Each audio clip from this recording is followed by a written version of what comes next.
Delhi high court की एक division bench जिसमें justice Mukta Gupta, justice mini Pushkarna थे, उन्होंने दिल्ली सेशंस कोर्ट के पोक्सो एक्ट के एक केस में दी गई सजा को उचित ठहराया है और आरोपी को दोषी माने जाने को सही बताया है। इसमें आरोपी के ऊपर आरोप था कि वह बालिका के माता पिता का एक रिश्तेदार था। वह एक दिन बालिका के माता पिता से मिलने उनके घर आया था। आरोप है कि उसने उस 4 साल की बच्ची को अपने पास सुला लिया था। रात को जब माता पिता ने बच्ची के रोने की आवाज सुनी तो वे बच्ची को अपने पास ले आए। देखा तो उस बालिका के अंगों से खून निकल रहा था। उन्होंने उस खून को कपड़े से साफ किया, फिर बालिका को एम्स हॉस्पिटल लेकर आए। पुलिस को सूचना हुई, केस दर्ज हुआ और चार्जशीट फाइल हुई। इस हाईकोर्ट जजमेंट के अनुसार एग्जिबिट PW10/A नाम के डॉक्यूमेंट में FSL एक्सपर्ट ने बताया था कि उस रात मुलजिम ने कंबल ओढ़ा हुआ था, उस पर सीमेन DNA पाया गया था। वह सीमेन DNA मुलजिम के सीमेन DNA से मैच करता था। हाईकोर्ट जजमेंट के अनुसार जब कोर्ट में गवाही हुई तो उस बालिका के माता पिता अपने बयान से जो उन्होंने 161 CRPC में दिया था उससे पलट गए थे। उसकी माता ने स्पष्ट रूप से कहा था कि इस आरोपी ने बालिका के साथ कोई गलत काम नहीं किया है। लगभग ऐसा ही बयान उसके पिता ने भी दिया था, लेकिन कोर्ट ने कहा कोई बात नहीं है कि यदि प्रोसिक्यूशन विटनेस किसी कारण से होस्टाइल विटनेस बन जाता है तो भी उसकी पूरी गवाही खराब नहीं होगी। जो भी सच उसमें से ग्रहण किया जा सकेगा वह किया जाएगा। इस चैनल पर आप ऐसी ही वीडियोस देख सकते हैं जिनमें कानून पर बिल्कुल नए नजरिए से विचार किया जाता है। फॉल्स एलिगेशंस और फॉल्स केसेस, इनके ऊपर हम आपको वास्तविक कोर्ट केसेस में होने वाली वास्तविक कार्रवाई के बारे में बताते हैं। सच्चे कोर्ट केसेस में झूठे गवाहों को कैसे काबू करें यह बताते हैं। कानून की दूसरी प्रक्रियाएं बताते हैं। जो लोग खुद अपने कोर्ट केसेस को स्वयं समझना चाहते हैं उनके लिए यह चैनल बहुत उपयोगी है। जो यंग एडवोकेट कलीग्स कानून को सीखना शुरू कर रहे हैं उनके लिए भी यह चैनल बहुत प्रेरणादायक और जानकारियां देने वाला है। इस वीडियो को लाइक करें, शेयर करें तथा इस चैनल को सब्सक्राइब करें। बेल आइकन को प्रेस करें ताकि नई वीडियोस आपसे मिस ना हो जाएं।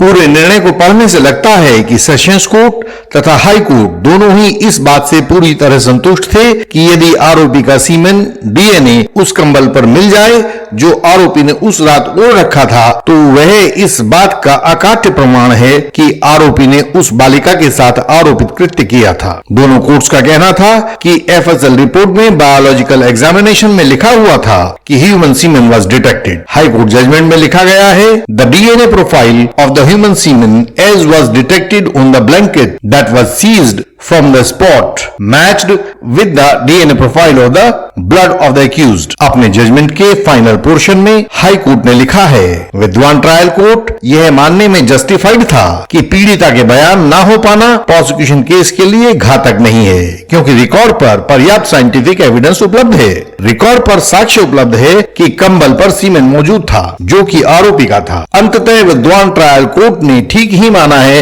कि यह बात पर्याप्त रूप से पेनिटेटिव सेक्सुअल असॉल्ट होने के वो सिद्ध कर देता है। हालांकि कोई पीड़िता या उसके माता पिता की ओर से डायरेक्ट एविडेंस या टेस्टिमनी उपलब्ध नहीं हो पाया था। यह बात बिना किसी त्रुटि के आरोपी के दोष को सिद्ध करती है। इस केस का नाम है मुकेश वर्सेस स्टेट। इसका डेट ऑफ डिसीजन है 19 मई 2022 यानी कि अभी पिछले महीने, और इसका क्रिमिनल अपील नंबर है 114/2000। ये सब चीजें आप सामने स्क्रीन पर देख पा रहे होंगे। अब हम इस फैसले पर अपने विचार रखते हैं। जो बात इस फैसले में निर्णायक बताई गई है तथा जिसके ऊपर हाई कोर्ट ने और सेशंस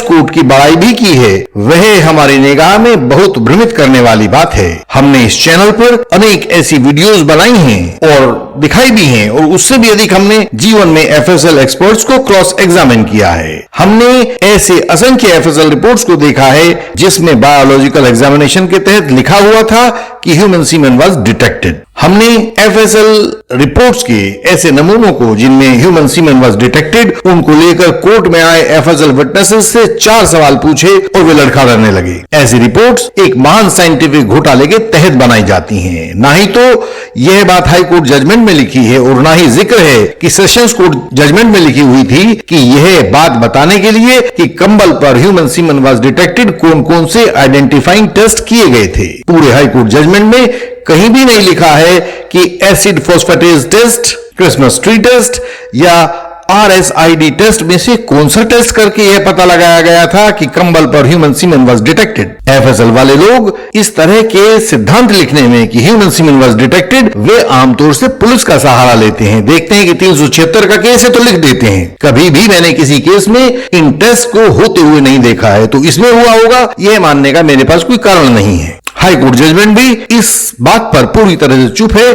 कि इनमें से कोई टेस्ट हुआ था या ह्यूमन सीमेन वाज डिटेक्टेड को बस यूं ही लिखा होने के नाते ही उसको मान लिया गया था। रही बात FSL रिपोर्ट्स में एलिलिक डेटा होने की, तो उस पर भी पूरा जजमेंट चुप है। केवल एक वाक्य लिखा है और वह इस तरह से है कि the detailed DNA report including allelic data was exhibited as exhibit PW10/A। कौन कौन से एलील्स मिले थे, कितने एलील्स मैच हुए थे, कोई ब्यौरा नहीं दिया गया है। हम नहीं बता सकते कि दोनों पक्षों ने हाई कोर्ट को तथा सेशंस कोर्ट को इस बारे में कितना बताया था। क्या उन पक्षों ने बताया था कि दोष सिद्धि के लिए एलिलिक डेटा किस प्रकार मैच होना चाहिए था? हमने अपनी वीडियोस में अनेक बार बताया है और उससे भी अधिक बार बताया है कि तथाकथित साइंटिफिक DNA रिपोर्ट्स कितनी भ्रामक होती हैं। जिन लोगों को इनकी बारीकी का ज्ञान नहीं है, इनके भ्रामक होने की बात के बारे में जो लोग नहीं जानते हैं, उनके हाथों में ये रिपोर्ट्स वैसे ही काम करती हैं जैसे कि बंदर के हाथ में उस तरह करता है। पता नहीं किसकी गर्दन पर कब वार हो जाए। इस फैसले ने